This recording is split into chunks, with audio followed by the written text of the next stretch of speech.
Then you know he wasn't alone last night. Oh, it was her. I think. Maybe. It would fit, considering she is like one of only 2 named characters we have at Noble. And the other one is Dawes. Yes, there was a single witness who met with him and called emergency services when he fainted. I was that witness. Well, yeah.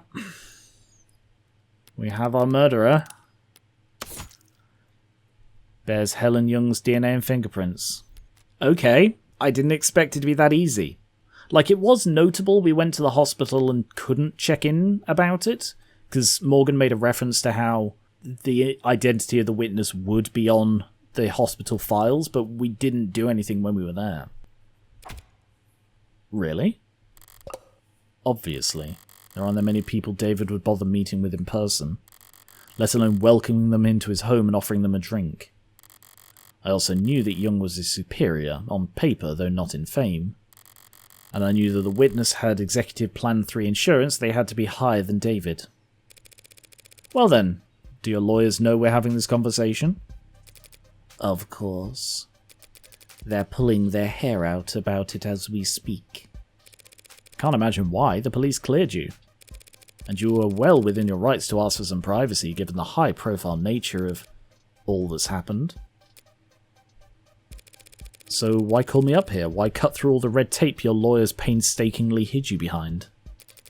Eventually you, or some clever lawyer like you, would get the record opened. Through legal means or otherwise. The company's enemies are legion, and they have a prying knife for every occasion. Still, that would have taken time. Time you could use to get ahead of what could be the biggest PR hurdle Noble's ever seen. Touché. And so perhaps the truth of the matter is that I simply don't want to hide. David was my colleague for several years. If I were in your shoes, I would have questions as well. You're doing this for my sake? No, my reasons are purely selfish. I'm only hoping that talking to someone whose job isn't to defend me from all consequences might prove therapeutic. Is she feeling guilt over murdering him? Or did she not murder him? She's making me doubt it now. Maybe that's the point. If she wants to play confessional, that's fine by me. But is that really all that's going on here? Why don't you start from the beginning then? You went to his home last night? Yes, at around 7:30 p.m. The building's penumbra captured all of that quite clearly. He fell ill around 8 p.m, so you spent half an hour together. Why the late call, in person? We had an intense discussion yesterday afternoon. David never came in on Saturdays, and I didn't want to spend the weekend glaring at him through screens, So I visited, and he let me in, and we talked. About? The good old days, if you can believe that. Back when we were both new to the company, eager to make a name for ourselves. I mean, in like a murder mystery show, that would be the exact conversation she would have with him before killing him. You know, like, I'm about to murder this person. Let's just reminisce a bit first, and then move forward. How long ago was that? 7 or 8 years ago? Miss Jung? Putting a number on it, it doesn't sound that long ago, but it feels... We spent a while like that, just talking. He was lively and sharp, and I never would have thought that a few minutes later that he would be dead. That he would commit suicide in front of me. Yep, there's the suspicion back again. That is her pushing a narrative, if ever I've heard it. A firm reply. What happened? 8:15, he said he wanted to toast. He got up, walked back into his workshop, and then he must have gone down. gone down to his basement to get us a bottle. I checked some messages in the meantime, enjoyed the view. In other words, she stayed on camera. He came back with a bottle of whiskey in 2 plastic cups. We drank and talked. He got quieter, spoke less. No, Sarah's face. I thought he was just getting drunk. I didn't get worried until he started to fall asleep. You tried to wake him? He wasn't responding. I tried to shake him awake, but he didn't seem. I left him and ran to the kitchen to use the security system. Didn't think to use your phone? No. That's because A, she wanted... No, it's purely because she wanted to go into the kitchen. She wanted to go into the kitchen to replace the salt. She knew that that's where it was, and that would justify her getting caught on camera in the kitchen if she was making the emergency call instead of using her phone. I suppose I didn't. But it worked out. The Penumbra's emergency protocol summoned a VTOL straight to his helipad with 1 button press. When I returned to the parlour, after disposing of the salt, he was limp. I moved him to the floor as delicately as I could. He had a heartbeat, but I just did what I could until they arrived. You went with them to the hospital, I take it? Yes, they insisted. They checked my vitals and ran a tox screen. The fact that they insisted meant that she wasn't afraid for her life. That's an interesting decision for her to make in the telling of this story. Which came back clean. So did David's, for all the good it did him. I wasn't paying close attention to what they were saying at that point. But I'm sure they ran through every step of the CCE SOP. That's what they're paid to do. You seem certain that it was suicide. Yes. Why? As I said, he got quieter as time passed, and he spoke less. But the last thing he said to me, the last clear thing he said, was that he was happy ending it here. Said he was content. And he downed his glass after that. Was he leaving the company? Maybe. Wild theory time, with very little grounded evidence. What if he knew what they were doing with the warm androids and the plasma, disapproved of it, and left the company?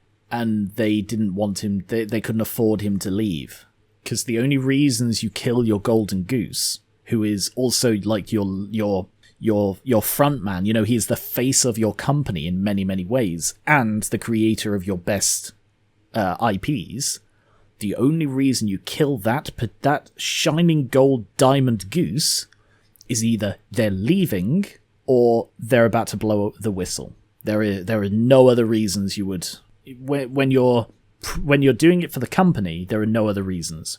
There can be personal reasons which are unconnected to that, but for a company-based killing, which this is implied to be because of the datapad and the priority emails about the androids, it seems likely that he was either leaving the company or about to blow the whistle.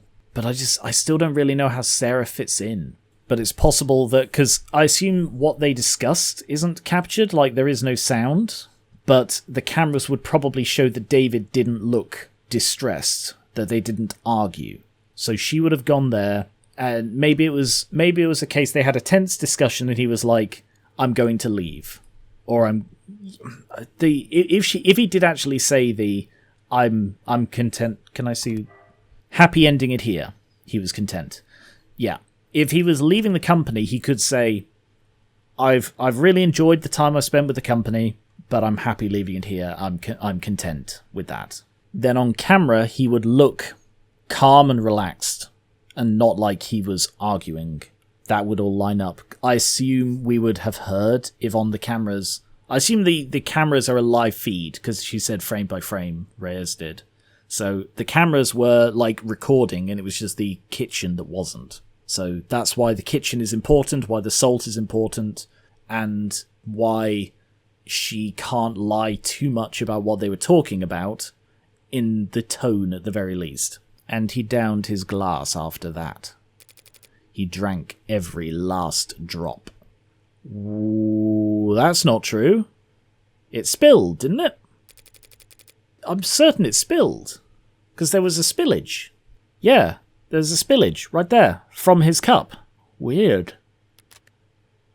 I mean, I'd call that an error, but we know that the mirror wasn't an error in episode 0, which it didn't call attention to. That was like the big sort of smoking gun of episode 0 was at no point did they really refer to the broken mirror until it was the key piece of evidence. So the fact that she said drank every drop and there was clearly a spillage when the police arrived, that could be the smoking gun. I don't know how that could be a smoking gun, but then again I couldn't have foreseen the mirror being a smoking gun either. Does that sound like David Asher to you? Curious, restless, perfectionist David? No, I guess it doesn't. Right. No, Sarah. Let's start from the top. CCE. You said CCE, Standard Operating Procedure, a moment ago. What is that? CCE stands for Counter Corporate Espionage, which is industry doublespeak for corporate espionage. Only used in self-defense, you understand. So Noble anticipates employees at your level getting poisoned? They give us all kinds of CCE training. Subtly, of course, usually disguised on the itinerary as leadership workshops or psychiatric evaluations, neither of which clearly we need. They train you to expect to get murdered at these leadership workshops? Murder is fairly rare at our level. More likely they'll want us too sick to work. Let us drain company resources in a hospital bed while our position sits vacant. That's smart, like snipers purposefully avoiding vital areas to strain the enemy's medical resources. Bloody hell, that's grim. That's terrible. Like... Interesting. Very interesting. She is learning very quickly. Like snipers purposely avoiding vital areas in order to strain the enemy's medical resources.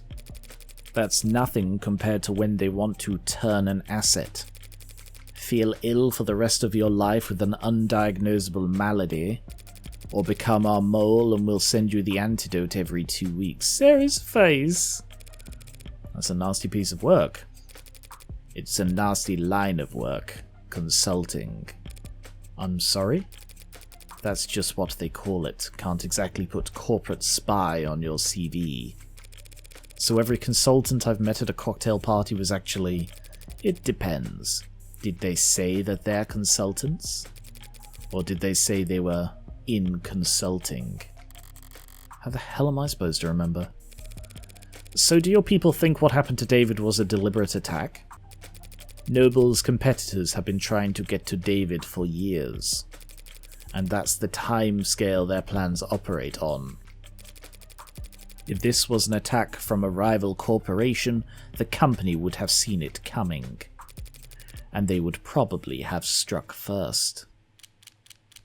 The cups I want to come back to. History with Noble. As VP of Android Futures, you're David's superior, aren't you? That's correct. Didn't you join the company at around the same time? David was always more interested in his work than he was in climbing the ladder. He didn't like playing the corporate politics game. So was he unpopular around here? Not unpopular, no. Not the great David Asher. Misunderstood, perhaps. How so? He could be blunt, demanding, some might say. He wasn't trying to be, it's just... Not everyone could work at the same pace as he did, for as long as he did. Even with the whole company huffing those inhalers, they couldn't keep pace with David. Speaking of which, I don't see any at Jung's desk. Maybe it's just not something you leave out on the open at her level. So you would say that his work-life balance was... Balance implies the two are at odds with one another. We use work-life harmony here at the company. Of course you bloody do. Oh my god. Balance is too triggering a word, clearly. Fascinating. So was he in harmony? No. David always had plenty of suitors, but he was never willing to put the time in. Interesting, like, referring to them as suitors. That's very deliberate. Yeah, like, you generally only hear suitors for, like, noble families, you know. Suppose that's exactly what this is, in a way. But I'm sure you're more knowledgeable than I am on that subject. Right. What do you mean? I'd help him draft a lot of apology notes over the years for misunderstandings and double bookings. Scandalous. Yes, the Animate 16. The A16 only entered production this year, correct? Correct. Pre-orders started last holiday, and we began shipping in the first quarter. I understand that you were instrumental in the success of Warm Androids. I played my part supervising the launch, yes. Weren't you the one who designed the synatonin, the factor that enabled communication between synthetic and organic parts? I'm surprised you've heard of that. I did lead that project, yes, but that was years ago. At the time, synatonin was little more than a novelty, a dead end. It wasn't until David took the reins on the A16 that we found a use for it. Took the reins? He was lead programmer on limb coordination, facial expression, and exhaustion parameters. And he designed the synthetic nerves that made all of that possible. David did all of that? That's a lot more than just programming. Was he always so gifted in that many fields? And that is support that he built Sarah entirely on his own, because she was like, but he's a programmer, he doesn't know how to do that. Yeah, he kind of probably did. Did he fill those roles on the A14 or A15? No. He used to stick steadfast to his role as a software architect. That was his field of expertise, and he didn't wander far. But 2 or 3 years back he started sitting in on other departments, taking notes, when he started building Sarah. Soon he was joining the discussion, proposing new ideas. And eventually, they came to follow his lead. Just like that. Just like that. So he just applied himself and soon was leading other departments. That's incredible. The use of the term applied himself. Brilliant. That's the kind of genius that David Asher was. Maybe they weren't paying him enough. The company profited the most, of course, but the entire industry benefited from his vision and leadership. His loss will be felt for years. That is such, like, corporate speak. Like, I was sort of on the fence about it being a company decision to kill him, or for the good of the company, or whether it was a personal thing for her. But that line, that's her. She's already internalized it as a corporate thing, you know? Maybe that's my reading of it.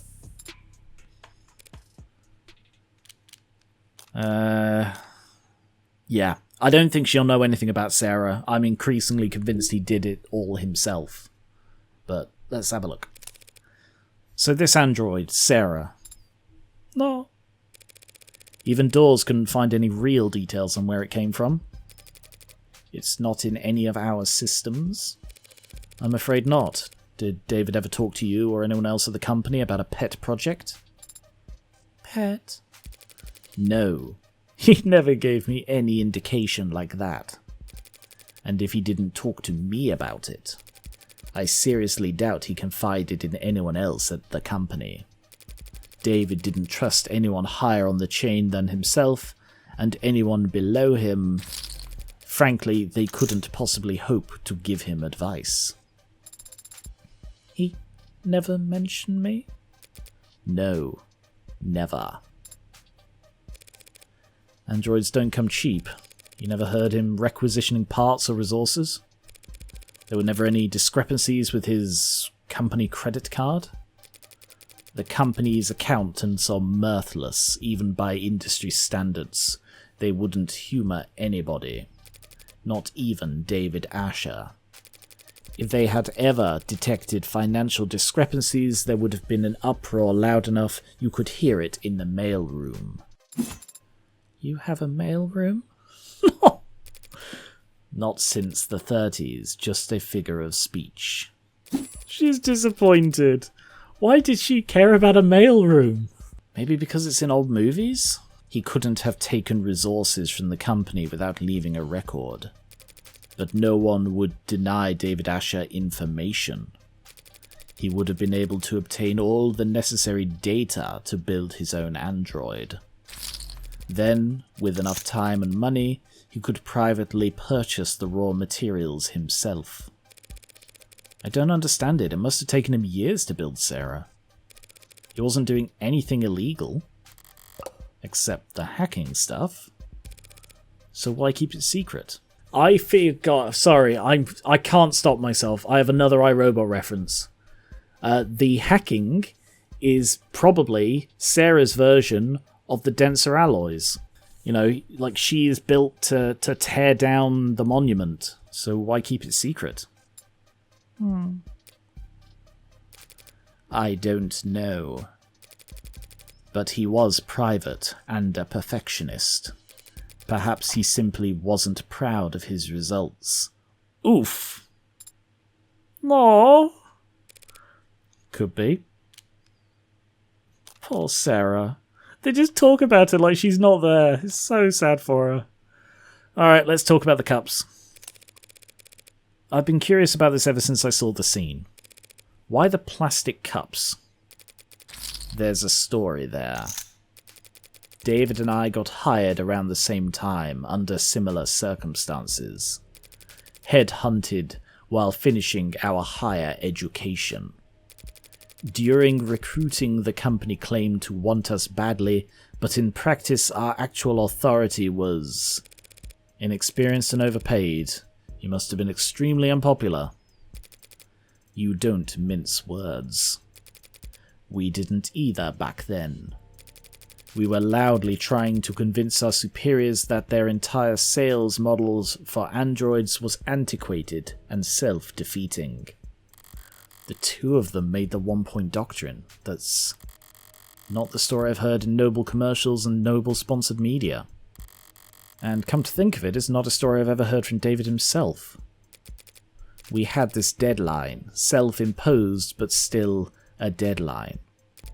We wanted to get our pitch to the president of international sales by end of day. 7 PM rolls around and people start filtering out. David still has his head buried in diagrams and sales figures. Imagine a technical man like him, a programmer trying to make a sales pitch. Yeah, I've seen Dragon's Den. Never works.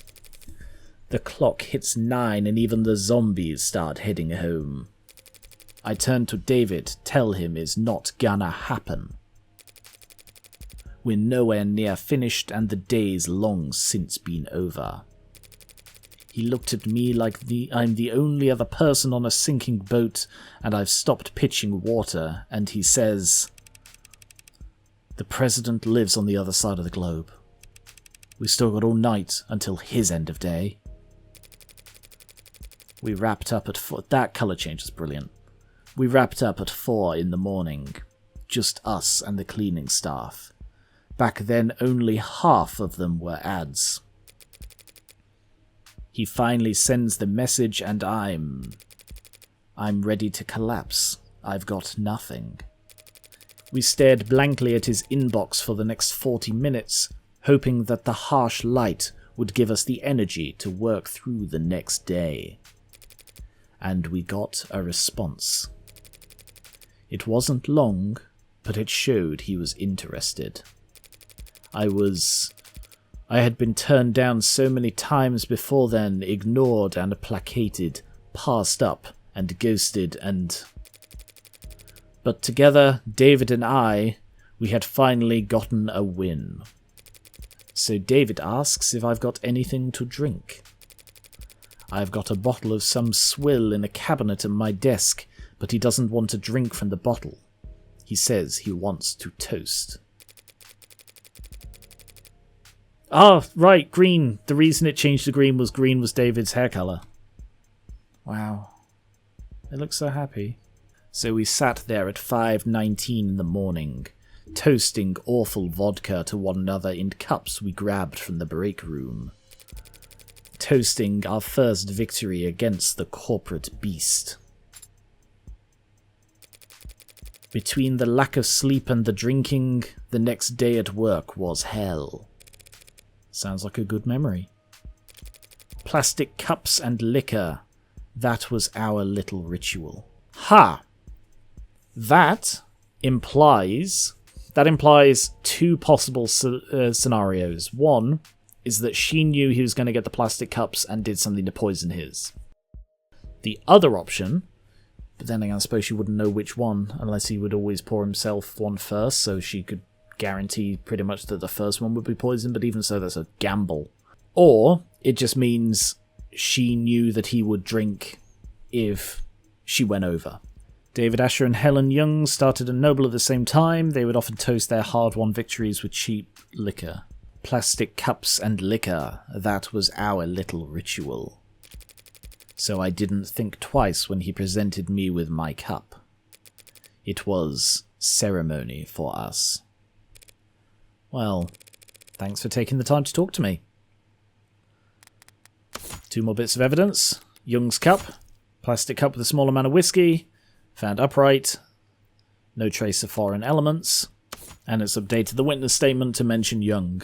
So he was down there for 4 minutes. That is long enough for him to run the 2-minute-long nanomachines. I wonder. No, I think she would have noticed that there was something sticky in the bottom of her drink. I suppose it doesn't have to be sticky. And they wouldn't test for nanites in a tox screen or anything. So it is possible that he put something in her drink specifically to... Ooh. No, I'm going down a rabbit hole here. What if he put nanites in her drink, intending for Sarah to hack them and get revenge for his murder? Of course, he knew he was going to be murdered. No, I don't actually believe that's the theory, but... Well, thanks for taking the time to talk to me. I'm sure this has been a difficult day for you. A difficult day for all of us. Again, a very corporate response. For someone who was supposedly worked closely, you'd think that she would be trying to play up the personal tragedy of this, but she isn't. Ooh, message from Fran. I'm running out of leads to chase. The brat better have good news. Are you really going to take this to court? That's my plan. The circumstances may be irregular, but I'm defending a client from a criminal charge. It's my responsibility to argue that he's not guilty of what he's been accused of. And is that what you believe? That he didn't commit suicide? I guess I haven't decided what I believe. 4:21, so that was another half hour in with her. Which it actually, again, it pretty much bloody was. Wow. Twice now that's actually done that accurately. Would you kindly slow the hell down? I'm sorry, Adone. Was I walking too quickly for you?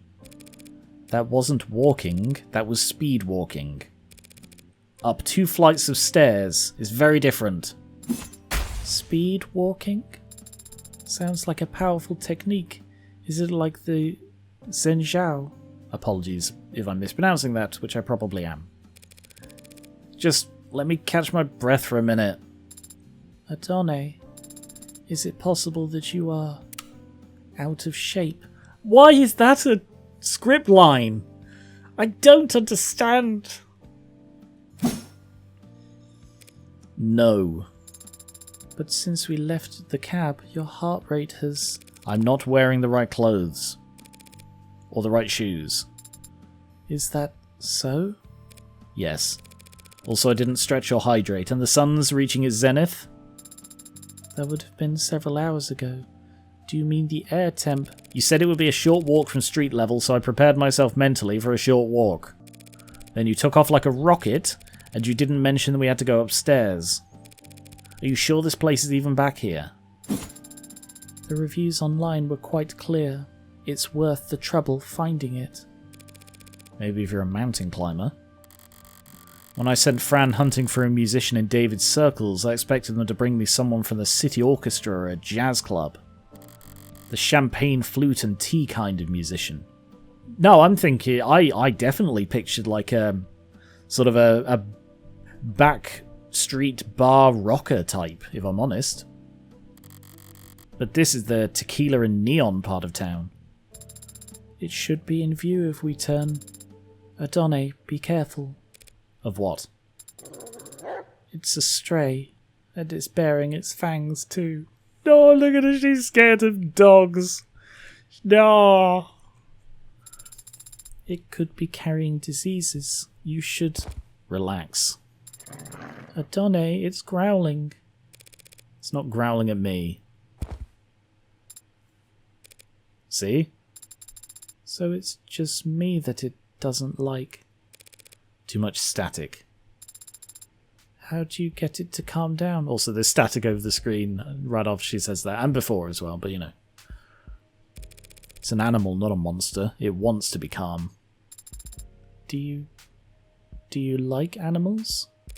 What kind of cold-blooded freak doesn't like animals? Do you have a pet? I would have laughed if she's been like, yeah, I've got you. No, never have. Why not? Because I don't want to take care of a pet. That seems counterintuitive to me. Well, it makes perfect sense to me, and I don't need it to make sense to you. But you notice you're only this talkative when it's just the two of us. Just an observation. I love them. They're such a fun pair. Oh my god. You shy or something? Did David program you to have android anxiety? It's generally only appropriate to respond to comments that are addressed to oneself. Today, I have rarely been addressed directly by people other than you. I mean, Yumi was nice. In other words, you're shy. That's not what I...